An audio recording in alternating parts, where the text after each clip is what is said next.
What's up guys? It's a while that I wanted to make a video about Nintendo's latest console, Nintendo Switch. But since I'm not a big fan of gaming, I decided to make this vlog an interview type of video. An interview with Arad. Hello. Since Arad is a big fan of gaming and has been started playing with Nintendo Switch since its release date, I mean March 3rd, I thought maybe he is the best person to share his experience with us about the Nintendo Switch. Okay Arad, if I want to ask about the cons and pros of the Nintendo Switch, what do you have to say? I want you to share your own experiences. I don't want you to give us the reports or the complaints that you heard about or you watched about on YouTube. I want to have your experiences, Arad's experiences. So let's start with pros. What pros does this console have? Okay, so first of all, probably the most obvious pro is that this is basically an entire portable console. You can bring it anywhere. You can also play like a traditional console, so you could just place it in its dock. The images will be transported to the TV or monitor. This is a dock, correct? And yep, that's the dock. Okay. And you can just slide these. This is the right joycon. You just slide these bad boys into the traditional looking controller. This is completely like a great console in my opinion. So it's a kind of hybrid. You have benefits of both portable console and docked console at your home, and it can be connected to your TV. Yep. Okay, what other pros do you think that this console has? Obviously one of your best friends when gaming is sound. Yeah, it's basically used a lot in gaming. That brings us over to the quality of the speakers on the Nintendo Switch. I myself would say it's pretty good. It's pretty loud when you want it to be. All you have to do is, well, bring it up. These are the speakers here, yeah? Yeah, these are the speakers on the back of the console all the way down. Okay, so the speakers quality are decent. Yeah. What other pros can you tell us about this? Now this is not very necessarily a pro for kids, but for the parents out there which want to monitor their kids' gaming behavior, there is an app for the Nintendo Switch called the Nintendo Switch Parental Controls. And well, it's basically what it sounds like. You can control your kids' gaming. It is an app installed on your iPhone. And is it just for iPhone or it comes for Android as well? You can install it on a phone, Apple, Android, Samsung, really anything. So basically what the app is used for is monitoring your kids' gameplay in... So you mean the type of games that your kids can play, or that time limiting, or what? Yeah, that's actually exactly it. So you can limit the time your kids can play every day. And monthly you will get a review of what your kid has been playing on that month and for how long. And obviously you can have control on the content based on the rating. Yeah. That's standard parental controlling. Yeah, you still have access to that obviously. Perfect. The question that comes into my mind is the user-friendliness and also the straightforwardness of the entire interface. Well, to be honest, it is pretty straightforward. Of course, you have the pictures, like for settings, it's the normal gear and stuff like that. And I'd say, yeah, the interface, settings, everything is pretty straightforward, yeah. What about the game loading? I mean, speed point of view. Is it fast, slow, or how do you rate it? To be honest, it's pretty good, pretty fast. I'd say pretty decent timing. It usually takes less than 20 seconds-ish. What about the touch screen? Is it responsive? Is it well made or what? Yeah, it's very well made for the user interface. However, the bad thing is you cannot actually use it in-game, at least yet. So the touch interface is just for menus. You cannot use it inside the game. Yeah, it is quite unfortunate, but at the moment we can only hope that Nintendo will add some sort of like touch interactive game onto the Switch. To be honest, that would be very awesome. Nintendo, please. Have you had any experience for a console to be freezed or crashed or anything? No, I haven't actually experienced any glitches on this console. I have experienced some glitches that are specific to the games. However, those don't like break the console or the game. They're just bugs, I guess. So these are the controllers, yeah? Yeah. You call them Joy-Con, yeah? Yep. Oh, because they have joystick and controller at the same time, you call it Joy-Con. Okay, what about the batteries on these? Because you can actually use it as a wireless controller to the console. Yeah. Do they have batteries? Yes, they do have batteries. You can use them wirelessly, of course.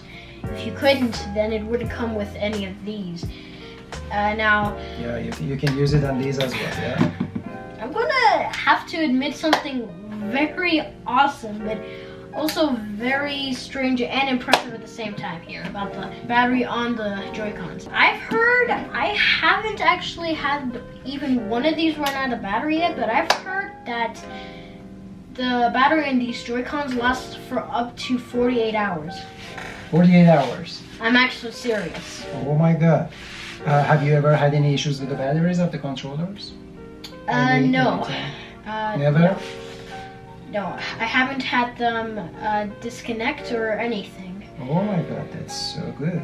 Yes. And what about the battery life on the console itself? When the Joy-Cons are not connected, the console itself lasts up to 5 to 6 hours. 5 to 6 hours of playing? Yeah. So, if you have just the console, and if you have the controllers to be connected to it, it has different battery life? Yeah, near 4 hours. Oh, so 1 to 2 hours more battery life when it is not connected physically. Yeah. So basically these controllers are getting their juice from the console itself. Yeah. Okay.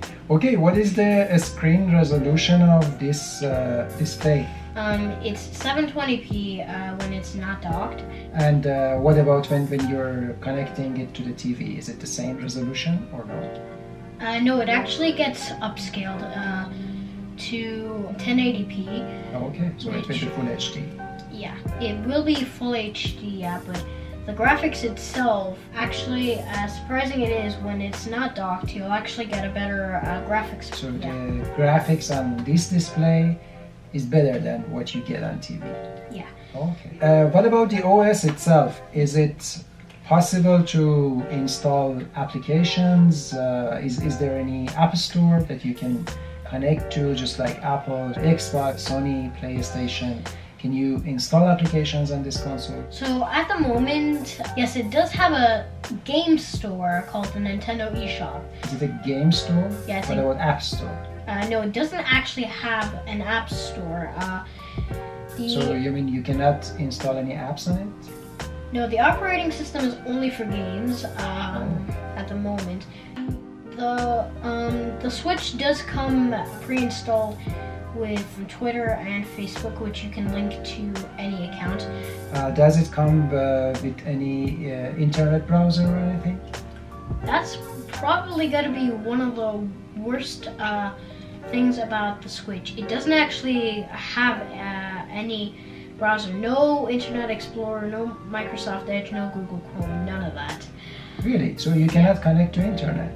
Yeah, it does connect to Wi-Fi, but it does not actually have an internet browser. Oh my god, that's so unfortunate. Yeah.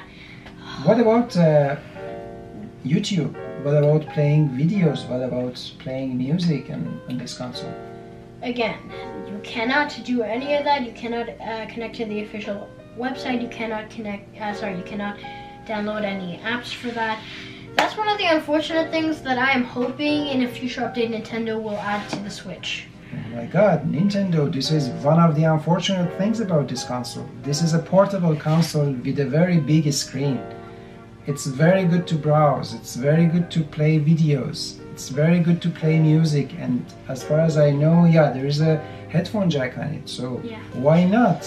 In this world that every gadget does everything, this is very unfortunate. Hopefully on the next OS updates, Nintendo will fix this issue. Yeah, hopefully. So now if you want to tell us more about the cons of the console, what type of cons this console has? Okay, so first of all, I will start with the screen. One of the most things that I've heard being complained about, and one that I've had a lot of experience with myself already. So the screen is made out of plastic, full plastic, no glass. So do not place this in your pocket. It will become scratched. However, if you do get a screen protector, see, this Nintendo Switch has a screen protector. A screen protector would fix this problem mostly, but as you probably know already, one of the most complainable things when it comes to the screen getting scratched is the dock. The inside of the dock is basically plastic. It's very cheap. Inside of the dock? Yeah, it's pretty much plastic. There's a little port at the bottom which just yeah, it's a USB-C port, I can see it. Okay. Yeah, it just transforms the screen on your Switch to TV or monitor. And yeah, it's very flimsy, can break with enough force. What about this dock? Can it actually scratch the display itself? Yes, with a Nintendo Switch without a screen protector can definitely get scratched very easily. Even with this dock, the standard dock that Nintendo sells with the console? Oh my god. Yeah. Okay, so one of the other bad things about this is the stand. There's a stand on the back of the Nintendo Switch, and behind that is the slot for the micro SD card. However, the stand is very flimsy. With enough force, it can easily rip off your Nintendo Switch. However, of course, Nintendo did come up with a solution to this. You can just like I believe there's a magnetic surface connecting the dock to the back of the Switch, so you can just snap it right back into place if it ever comes off. However, it is still notably very flimsy, very bad. Okay, Arad, what are these? These are the safety straps. So for quite a lot of kids, basically an explanation of how the safety straps work are you connect one of the joycons to one of the safety straps, just like this. You activate the lock on this, you adjust it to your arm size, just like this, and it basically like becomes something like motion control or something. Yeah, just like again the Wii remote. It has motion sensors on it, and actually the right Joy-Con actually has an infrared sensor on beneath it. So if you're playing something like Just Dance, the performance is a bit better on the right strap. The problem that many people have been facing, many people who are not used to this, just for some newcomers, a quick tip so you don't have to face this. There's a plus and a minus sign on these. Make those align with the ones on your Joy-Con so you don't get stuck like these unfortunate people did. The problem we're talking about is putting your safety strap on from the wrong side. Now if you do this, then it will get stuck. It will be a very big problem, a very big pain to get it out. Okay, that's a very good experience that you had with the console. So the main question is, after 4 months playing with Nintendo Switch, after 4 months owning the Nintendo Switch, and after facing these cons and pros of this console, do you recommend people to buy this console or not? My answer is yes. Now I know it does have pros and cons, but pretty much everything in life does have pros and cons. That's correct. As long as you can still make the most of it, still use it for what you want to use it for, it's a pretty good console if you look at it from only the bright side. So at the end of the day, you recommend people to buy this console? Yep. That's good. Okay. You know guys, this one is one of the most popular games on Nintendo Switch. This is The Legend of Zelda Breath of Wild. If you're interested to buy this game, I'll put the link in the comment section below, so you can easily go and buy this game. Okay guys, as you saw, Arad has shared his experience about the Nintendo Switch. Thank you for watching. I hope you enjoyed this video. If you liked it, please give it a thumbs up, and please don't forget to subscribe to my channel and stay tuned for the coming videos that I upload every week. I'll see you next week. Cheers.